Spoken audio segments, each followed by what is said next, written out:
A restaurant hires this stunning girl as an interior designer, unaware she excels at everything but design. Her true, dangerous intentions surface, leading to chaos and surprising twists for everyone involved. Let's watch the story to unravel the gripping tale of deception and suspense in this captivating recap. The movie starts in San Francisco, where we see a handsome hunk breaking into a house very quietly.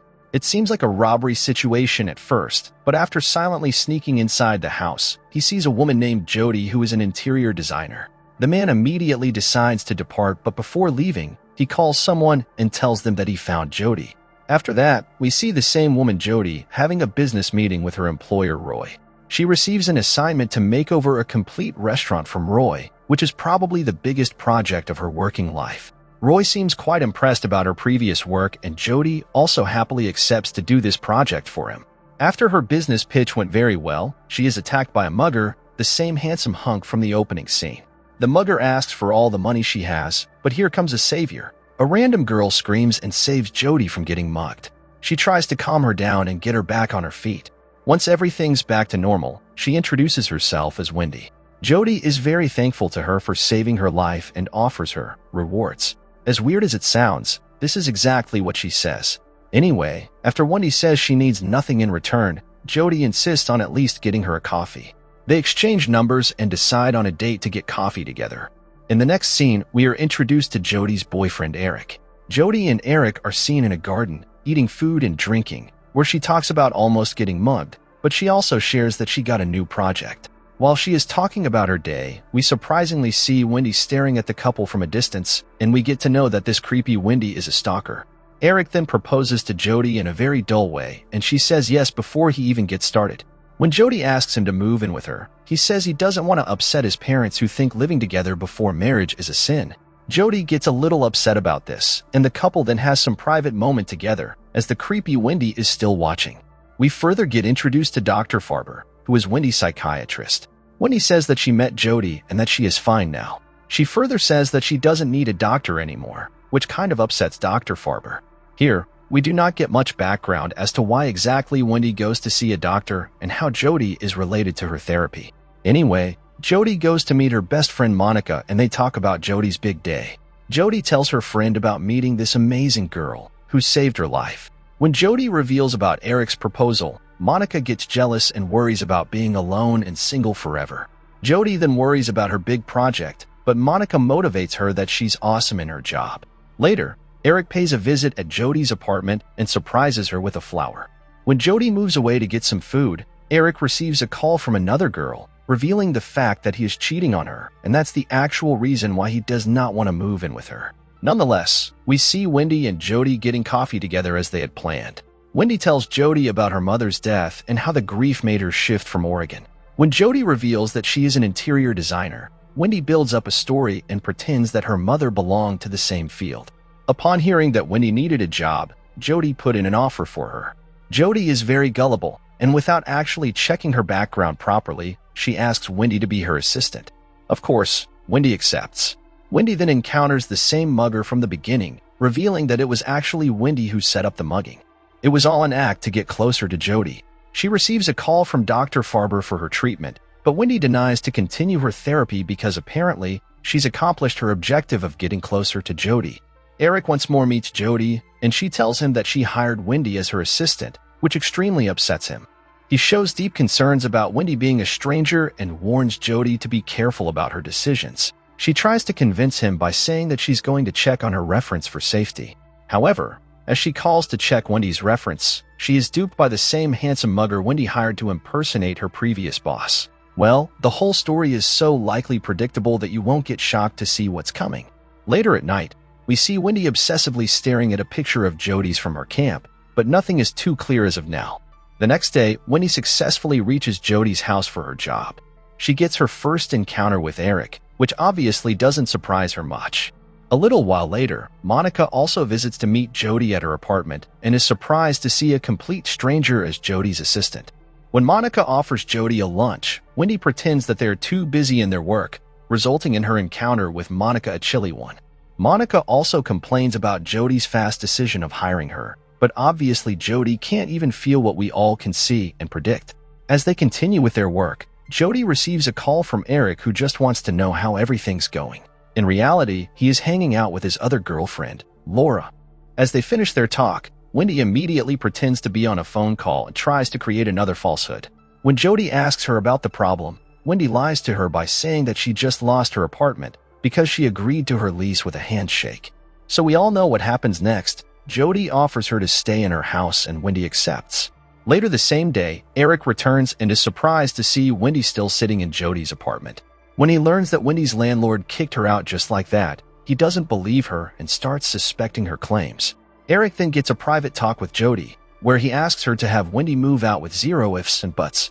However, Jody is so impressed with Wendy's savior personality that she isn't even listening to her cheating fiancé.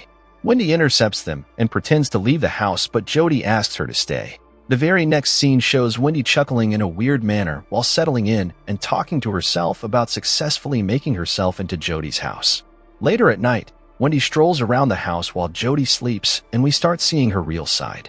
She is obsessed with Jody for some reason and wants to control everything she does. She then checks Jody's phone and sees her personal photos because people in this movie don't have passwords on their cell phones. The next day, Jody takes Wendy to meet Roy with their design ideas, and he gets impressed by their work. When Roy asks Wendy about her future plans, she finds it hard to keep up with the lies she had woven and accidentally reveals that she does not have a bachelor's degree in front of Roy. He gets suspicious because he almost caught her in a lie, but doesn't say anything at the moment. They return home, and Wendy once more receives a call from Dr. Farber. It is revealed that she successfully ignored Dr. Farber's messages to get in touch and responds with cold rejections that she doesn't need her anymore. Jody shows up and tells her that she's planning to go out with Monica, which upsets her once more. When Monica arrives to pick Jody, Wendy scares her with her weird presence and acts like she's Jody's bodyguard. She further reveals that she's staying with Jody in her apartment, which surprises Monica even more. Nonetheless, Jody gets ready and the girls leave for party.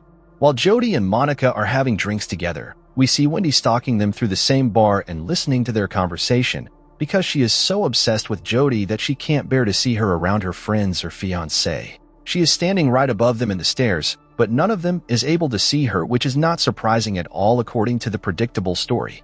The fact that Wendy got so close so soon was a big red flag to everyone who knew Jody. Therefore, Monica once more complains about Wendy getting too comfortable around them, but Jody doesn't even listen to her. They return home while drunk and Jody goes to the bathroom. While she's away, Wendy suddenly appears and aggressively tells Monica what to do and how to act around Jody. She then forcibly kicks her out of the house and returns back. When Jody asks about Monica, she tells her that Monica left just like that. It's time for Jody not to believe her at all, but she still ignores the red flag and goes to her room. The next morning, Wendy gets a chance to see Laura's message on Eric's phone and finds out that he is cheating on Jody, because people in this movie leave their phones on random places so that the stalkers get perfect chances to hack into them. She later stalks Eric to his house and spots him with his girlfriend Laura while he is working out. They apparently had a physical encounter and Laura leaves the house. Wendy then successfully sneaks into his place because people in this movie don't lock their doors. She confronts him for cheating on Jody, and Eric arrogantly states that he could do whatever he wanted with Jody, who he claims is in love with him. He then laughs and threatens to tell Jody that Wendy was flirting with him since the day they've met. In response, Wendy decides to finish this and knocks him out with a dumbbell. She then uses his cell phone and tells Laura that it's over. No wonder phones don't have passwords in this movie. After attacking Eric for being a cheater, she casually goes back to Jody's place. She acts typical there until Detective Jessica pays them a visit, much to Jody's surprise. The detective informs Jody that her fiancé was attacked and is in a coma. Wendy gets upset to learn that Eric is still alive because she wanted to kill him. The detective further adds that their person of interest is a girl named Laura, who was with Eric before the attack. Jody finds out that Eric was cheating on her and expresses how she does not know how to react. However, Jody is still oblivious to the fact that she has a lunatic in her house. The detective then leaves her card for Jody, just in case it's needed. Jody goes to the hospital with Wendy and prays for Eric to be okay, but she still doesn't want to see his face again. Wendy takes this as cherry on the top and tries to comfort her using her Savior Samaritan personality. At the same time, Wendy receives a call from that mugger, asking her for additional compensation to keep quiet about her truth. She emphatically agrees to give him more money, but we all know what is going to happen next. She sets up a meeting with him and so easily stabs him to death like a piece of cake. After getting to know that Eric was cheating on her, Jody tries to move on. Roy seems happy that her relationship is now over, because apparently he just got a chance to date her. He also expresses his concerns about Wendy, mentioning that they almost caught her in that lie about college degree, but Jody once more ignores another red flag. He then invites her for a special dinner date, and she agrees. As Jody leaves his office, he makes a call to his investigator friend and plans to do some background check on Wendy. Later, Monica visits to meet Jody at her apartment, but only finds the creepy savior Wendy sitting like a boss. Monica wants to see Jody, but Wendy disrespectfully talks to her and says that Jody has no use for people like you. Now is the time when Monica somehow gets familiar with Wendy's unfaithful personality. Monica then decides to contact Jody through call, but it is revealed that Wendy somehow stole Jody's phone, because why not? What else can we expect in this movie? Jody goes on a dinner date with Roy, where she suddenly remembers that she left her phone at home. Roy then informs her that he did some background check on Wendy. He tells her that he did not find anything bad about Wendy, but neither did he find anything good. Apparently, Wendy had no social media accounts and one could not trace her in any way. After listening to him, Jody says she finds it refreshing.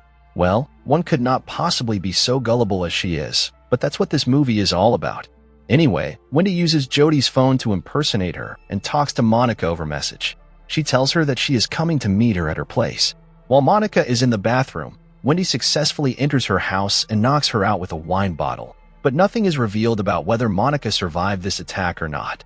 The next day, one of Jody's friends calls her and asks about her meetup with Monica, because supposedly, Jody met her last night according to her cell phone messages.